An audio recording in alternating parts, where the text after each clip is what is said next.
Olá, sejam muito bem-vindos. Negócios em Foco com Michele Castro começa agora. Hoje nós vamos falar sobre obesidade. Descomplicando tudo, eu trago um médico que é referência, ele, Dr. Matheus Nascimento. Vem pra cá. Querida. Ai, satisfação receber. Satisfação toda minha.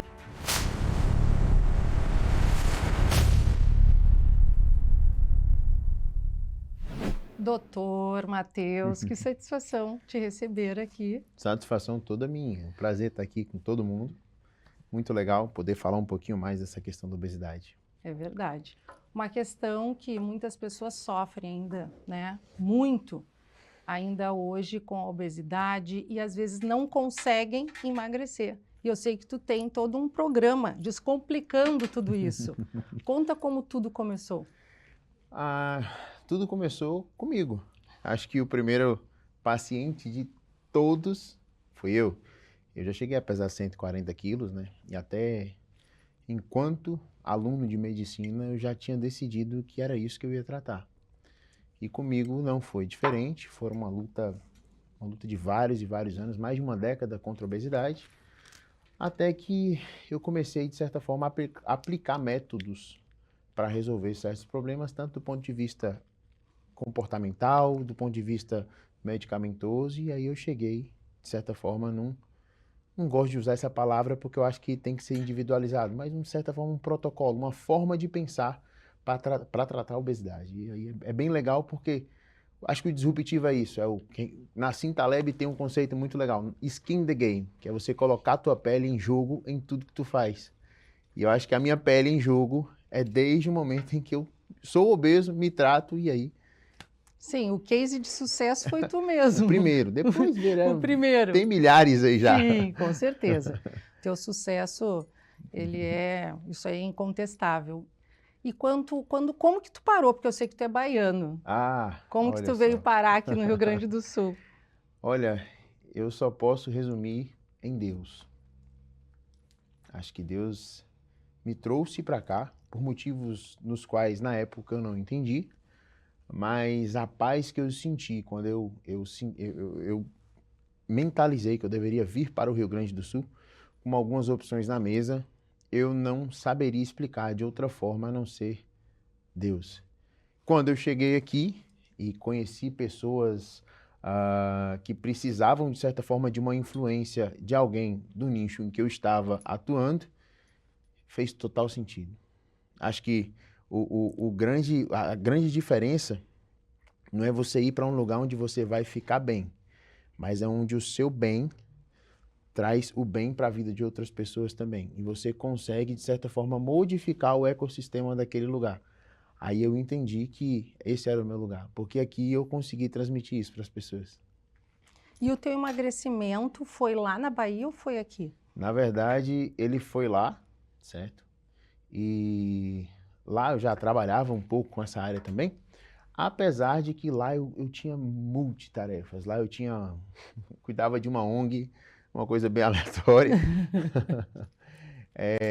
mas tinha uma série de trabalhos e eu realmente entrei num estado assim, não. Agora eu preciso fazer o que eu sei que eu me preparei para fazer de forma exclusiva. Só que eu queria começar em um lugar diferente. Aí eu pensei em São Paulo, pensei em tantos lugares, Sim, sabe? E até tinha uma proposta muito interessante, mais para a região central do país. Mas eu realmente queria um contato com uma coisa que fosse totalmente diferente. Pensa a cultura do Rio Grande do Sul para da Bahia, a diferença. Mas foi formidável, foi formidável. Eu morei na Bahia, mas eu acho que o povo baiano e o povo gaúcho, eles são bem bairristas, né? São então, diferentes. nesse sentido, a gente acaba se dando muito bem também, né? Sim, sim. Eu acho que é muito a multiculturalidade que você adquire pelo contato desses dois povos é absurda, é absurdo. E o legal é que eles se gostam. É verdade, é verdade. E com tantos cases de sucesso, doutor, como que foi o teu primeiro case de sucesso? Essa pessoa emagreceu quantos quilos? Como é que foi essa mudança de um dos cases de Olha, sucesso? que eu vou te falar do de hoje, porque são muitos, São entendeu? muitos, então, sim. assim, todo dia tem alguns casos, vários casos. Sim. e eu não consigo. Ó, hoje, E uma vai incentivando a outra, né? ó, hoje eu postei no Instagram, um paciente foi me visitar Ah, e ele perdeu 51 quilos, nossa! entende? E assim, um paciente de 61 anos. Aham. Você já não tem um cara que começou essa transformação com 60 anos de idade. Então não tem uma idade específica para você começar a se cuidar. E eu ainda digo mais, eu tenho muitos pacientes que eu tirei da fila da bariátrica. Inclusive eu arrisco Que a dizer, bacana! nesse século, nessa década, na verdade, é a década final dessa cirurgia bariátrica da forma que nós conhecemos. Eu acredito que ela vai deixar de ser o padrão ouro para a resolução da obesidade mórbida por conta da evolução da ciência e não só da ciência medicamentosa, mas da ciência neurocomportamental, que é tão importante quanto a ciência medicamentosa. Então, tu diria que também não é só a questão alimentar, e sim Não. a questão psicológica também da pessoa. Eu vou te dizer uma É coisa. multidisciplinar também. O difícil não é emagrecer. Com o arsenal terapêutico que se tem hoje, emagrecer não é difícil. O difícil é eu ensinar para uma pessoa como ela deve modificar o comportamento dela, e isso é ensinável e não é nada sofrido, tá? É uma coisa de você entender como é que o hábito se forma e modificar aquele hábito ruim, colocando um hábito bom no lugar. Porque a gente é uma esponjinha. A gente não consegue esquecer o que aprende. Você aprende coisas ruins. Para você colocar outras coisas no lugar, você tem que se desfazer das ruins, mas não dá para deixar espaço vazio porque você volta para a tua zona de conforto. É assim que funciona o hábito. Você precisa incutir novos hábitos nessa pessoa. E o hábito, ele muitas vezes, ele está atrelado a 3 coisas muito importantes. Primeira delas, onde você anda, o que você faz e com quem você faz. Trabalhar essas 3 esferas do ponto de vista neurocomportamental, atrelado a um arsenal terapêutico, você consegue resolver a obesidade. Trabalhar um só, a própria resolução da BESO, a última resolução da Sociedade Brasileira de Obesidade, já especificou, uma terapêutica só, um caminho terapêutico só é ineficaz.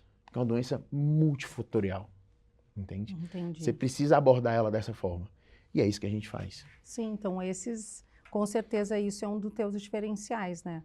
Porque acredito que muitos médicos às vezes ainda vão naquela metodologia antiga de ir só no tradicional que era tratado antigamente, né? A gente passou de uma fase onde o médico diria assim, o paciente ia para ele, aí ele falava assim, ó, você tem pré-diabetes, você tem problemas cardíacos, você tem que emagrecer.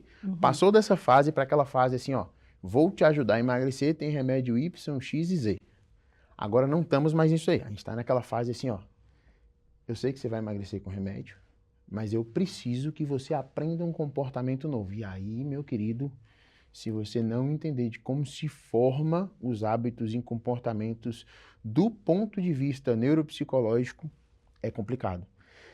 Tem pesquisas que associam, por exemplo, o hábito de você consumir carboidratos e açúcares a mesma plenitude de adicção, ou seja, de vício, que a cocaína. Na verdade, o mecanismo para o seu cérebro é o mesmo. O mecanismo de estímulo é sempre de recompensa. Você não come porque você está com fome. Você come porque aquilo ali tem uma relação afetiva para você. Então, se eu estou muito cansado, eu vou comer uma barra de chocolate porque eu mereço. Se eu estou triste, eu faço a mesma coisa. Aquilo me gera uma dopamina que substitui aquela sensação de estresse pelo cortisol elevado, pela gordura que eu tenho, pela falta de sono, pela falta de ritmo de vida saudável. E eu vou sempre voltando para esse ciclo vicioso. Se você não quebra esse ciclo vicioso, infelizmente você não consegue tratar a obesidade. Aí a medicina está caminhando para isso. Isso ainda é muito novo, mas acredito que com certeza de agora para frente, com tantos medicamentos muito bons, essas canetinhas emagrecedoras, que realmente elas são diferenciais, mas se a gente não tratar essas outras nuances, infelizmente a gente vai ter uma outra epidemia, que é a epidemia de sarcopenia. As pessoas estão emagrecendo, mas estão perdendo muita massa magra, né? Isso não pode acontecer. É verdade. Às vezes não fazem atividade física também, tem tudo isso. Quando que tu viu que o Descomplicando a Obesidade virou uma marca, né? Sim. quando que tu viu que realmente isso era o verdadeiro caminho, assim, para a tua profissão? Porque eu acredito que na Bahia tu ainda não trabalhava com Com essa marca, não. Era meu nome mesmo e por aí eu seguia. Mas a ideia de virar marca é justamente para que a gente agregasse outros profissionais pensando nessa visão multifatorial, sabe? O médico sozinho, ele é importante? Ele é muito importante e acredito até que ele ocupa uma figura central dentro do tratamento, mas ele não é o único pilar.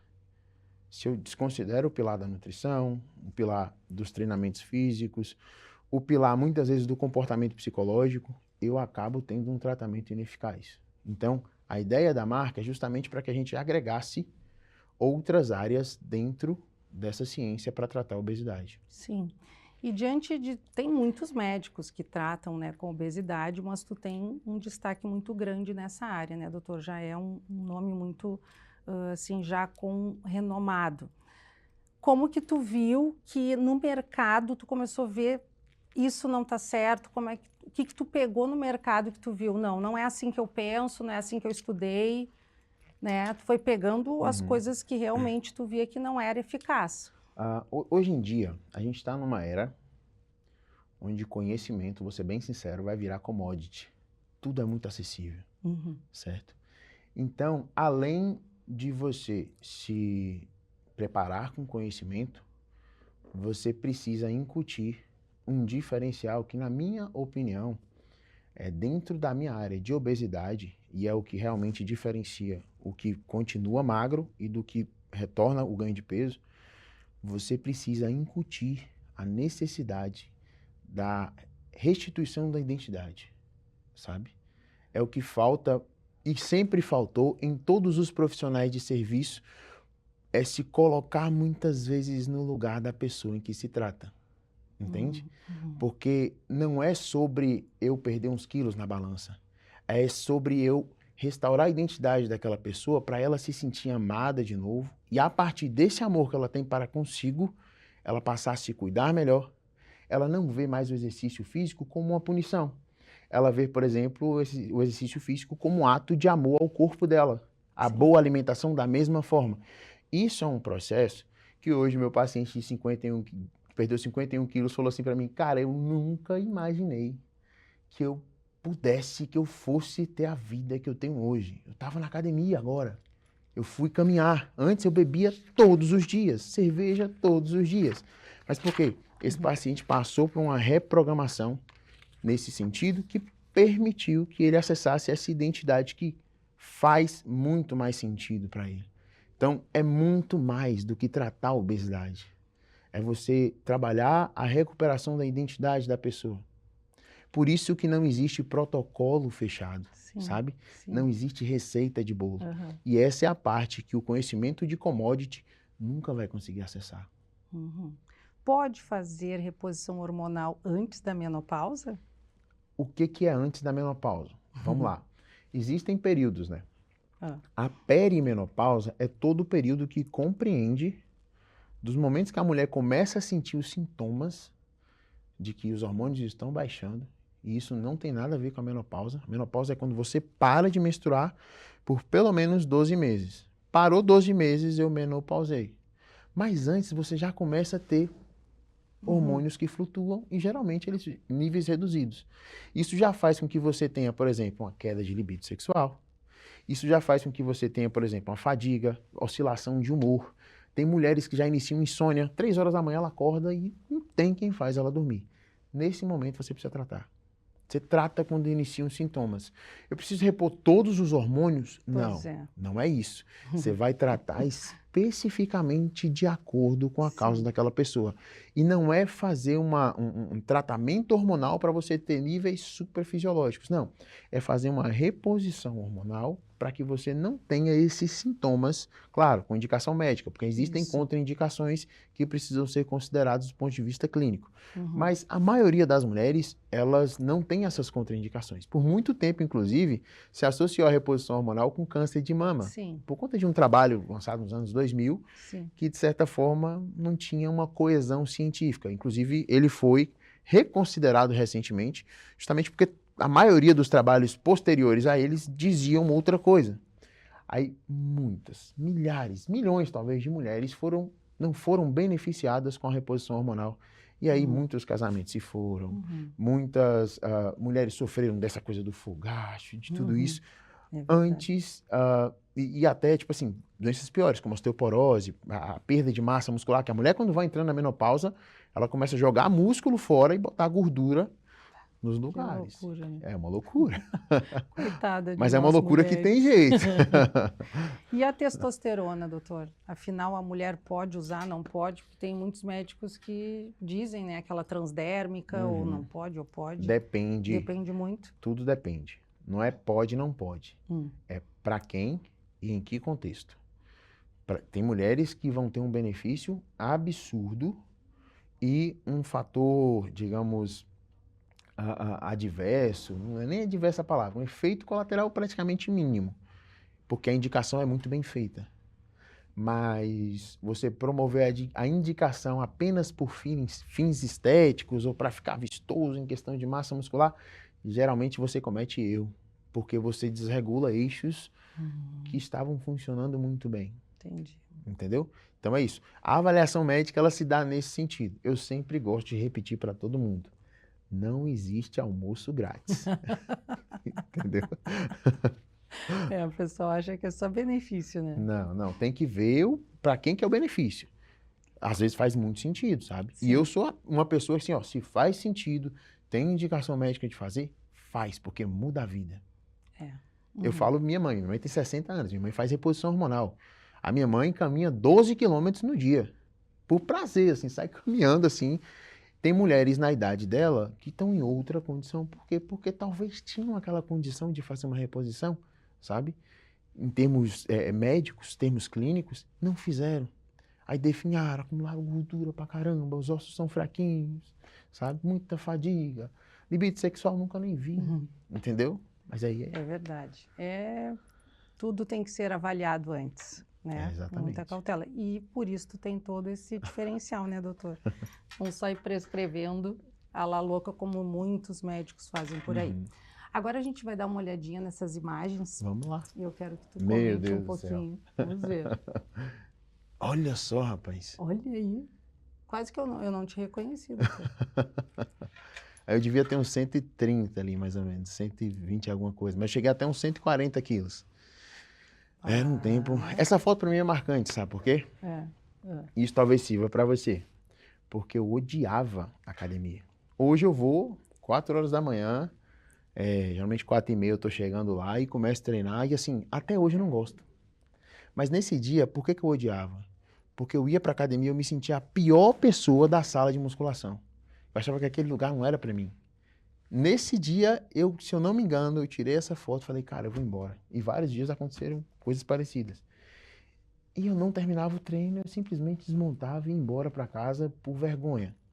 Por sentir que as pessoas estavam me julgando. Na verdade, ninguém tá nem aí, sabe? É verdade. Mas essa foto, ela tem esse marco pra mim, porque eu tomava essa decisão de ir embora, passava numa padariazinha que tinha embaixo da academia, fazia um arraso, compulsão alimentar, até o dia que eu resolvi, mesmo se eu descer aqui e comer muito, isso acabou na minha vida, eu não vou mais sair do treino. E graças a Deus deu certo. É verdade. Pode passar a produção, vamos ver os próximos. Olha só. Aí. É o começo da vida médica, olha, já é gordinho esse rapaz. Ainda tava gordinho. Olha só. Isso aí, tu viu? Inacreditável. Fora que tu rejuvenesceu, né? Que bom, né? Que bom. Isso tudo lá na Bahia? Tudo na Bahia. Tudo na Bahia. Aí a vida de hospital, meu Deus, eu cheguei a trabalhar 106 horas por semana. Que loucura. Sem dormir e tal. Aí foi quando eu decidi que não é fácil. isso não Pode dá. passar, pessoal. Aí é outra vida. A vida já, é outra o vida. Esporte. Eu sempre quis fazer todos os esportes que eu pudesse. Sim. Era meu sonho subir numa prancha e falar assim, um dia eu vou ser leve pra eu subir numa prancha e tal. Não sou leve, hoje eu sou mais fortinho, mas consigo surfar bem tranquilo. Já tá com outro corpo, nem parece a mesma pessoa, né, doutor? E fora que rejuvenesceu, como eu te falei. Ó. Sim. Já tá bem mais jovem. Legal. Esse é o Grupo Umbutu. Isso aí pra mim isso tem meu coração. Na época da pandemia, isso. A gente fez um grupo de ação social E eu engordei muito por conta disso aí também. Muita coisa que eu abraçava, assim, sabe? Um grupo começou com 5 pessoas, quando eu saí tinha quase 200. Sim. Mas eu amava o que eu fazia, assim. Que legal, que A gente bacana. trabalhava muito com moradores de rua. Bacana. Isso compõe nossa história também. Sim, saudade, sim. muita saudade dessa galera. Isso lá em Vitória da Conquista, isso aí. Vitória da Conquista. Muito legal essa época. E aí veio. começou. Descomplicando a obesidade. Sim, aí começou. Oh, meu Deus do céu, nem sabia que essas fotos vieram pra cá. Assim. É a tua clínica? Aqui é meu consultório, o primeiro consultório que eu abri aqui no Rio Grande do Sul. Início? Que legal. Mas assim, é isso. A ideia, tanto que o Descomplicando a Obesidade, hoje ele ficou pequeno, sabe? Hoje ele ficou pequeno. Porque hoje a proposta acaba englobando muitas coisas. Aí virou até um podcast, né? A gente tem um podcast onde a gente conta a história de obesidade. Sim. Porque foi uma das coisas que me motivou a mudar de vida, foi justamente escutar a história de pessoas que passaram pelo mesmo processo. Histórias como caras como David Goggins e muitos outros, sabe? Sim. Eu escutava entrevistas e vídeos, cara, se esse cara conseguiu, também consigo. Também vou conseguir. E aí é outra vida, né? Muito bonitas fotos. Não, quando a gente é o nosso próprio exemplo, né? Nós somos o nosso próprio produto, né? Sim, skin the game. Então mostrou. Na verdade, é como eu falei. É o case. O Taleb, ele fala no livro assim, Nassim Taleb é um escritor muito inteligente. Ele fala assim, ó, tu quer saber se um negócio é bom? Olha para ver se a pessoa que está negociando com você vai colocar a pele em jogo. Isso é skin the game. É você colocar a pele em jogo. Tipo assim, aquela pessoa passou por esse processo, ou ela vai passar por esse processo junto com você, isso é disruptivo. E acho que é por isso que a gente consegue também ter voz diretamente com essas pessoas que estão passando por esses problemas. Tá bem legal isso daí. Eu acho que são essas as fotos isso aí. Aí. Parabéns, parabéns. E agora nós vamos para uma surpresa para ti, doutor. Tem uma surpresa para ti. Olha aí, ó. Quem é essa moça? Onde é que vocês conseguiram isso, minha gente? Eu me preocupava muito, assim, com o jeito dele, né? Porque ele estava sempre ajudando alguém. E aí eu tinha medo de, futuramente, prejudicar ele, assim. Ele ia sair com os colegas, não era para ir para balada, que ele nunca gostou. Não era para beber, não era para fazer farra, não. Geralmente ele saía com violão. E ele ia para as ruas, pensa aí, um adolescente. Ele ia para as ruas, ele ia para as ruas sentar com o pessoal de rua, com o pessoal de andarilho, né? Essas pessoas que vivem na rua, para falar de Jesus. E aquilo me preocupava muito, porque eu tinha medo, assim, dele acontecer alguma coisa com ele, né? Porque você sabe, quem tá lá, você não é nem discriminar, não, porque eu não tô fazendo, não era discriminar, eu tinha medo porque ele era um adolescente. E às vezes ele se colocava junto, ele sentava ali onde aquela pessoa estava, no meio da rua, e os dois começavam a cantar, e ele tocando violão e a pessoa cantando junto com ele. E dali virava assim aquela conversa tão agradável, pelos vídeos que eu via, pelas coisas que os meninos filmavam, que parecia que aquele pessoal que estava ali na rua era da mesma turma dele, entendeu? Ele não olhava para isso. Isso me preocupava, que eu tinha medo de alguém. Eu falava, Mateus, e se alguém levantar e fazer alguma coisa com você? A pessoa pode estar usando droga, pode estar bêbada. Amanhã não acontece nada não sei o quê. Então aquilo me preocupava muito. E aí logo quando ele terminou o 2º grau, ele veio para mim e falou, mãe, eu quero ser médico. Por quê? Eu quero ajudar as pessoas. Eu falo, moça, você tem que formar para você ganhar dinheiro. Não, mãe, eu quero ganhar dinheiro, mas eu quero ajudar as pessoas. Eu quero servir.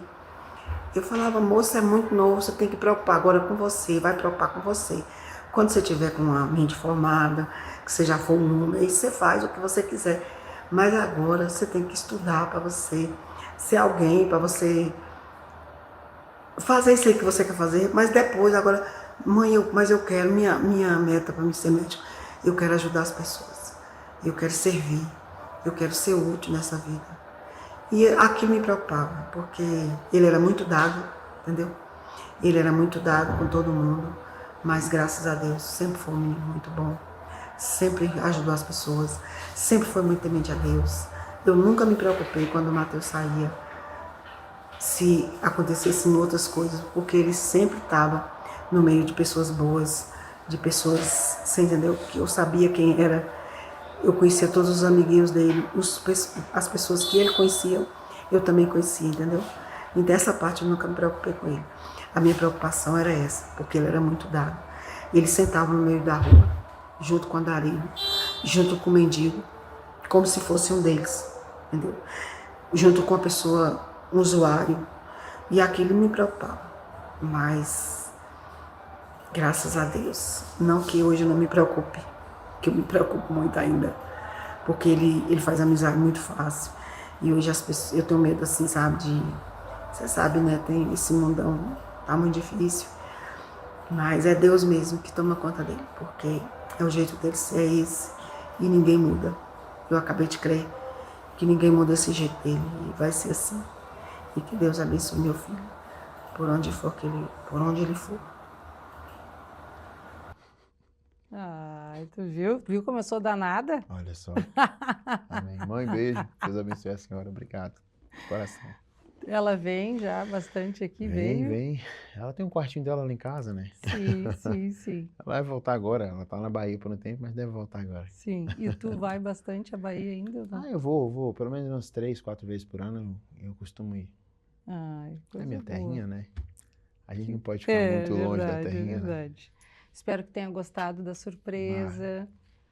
Gostei e vai ficar para sempre. Isso eu nunca tinha escutado. Com certeza. Isso. Doutor, quero te agradecer, né, a todos nós aqui, todos os telespectadores. RS Play também te agradece, né, pela tua entrevista, trazer todo o teu conhecimento. Espero vir mais, né, que tu venha mais vezes aqui. E deixa o teu contato, vai ter o teu Instagram. Sim. Gratidão é minha. Claro. Um espaço maravilhoso. Pessoal, isso aqui é muito legal, de verdade.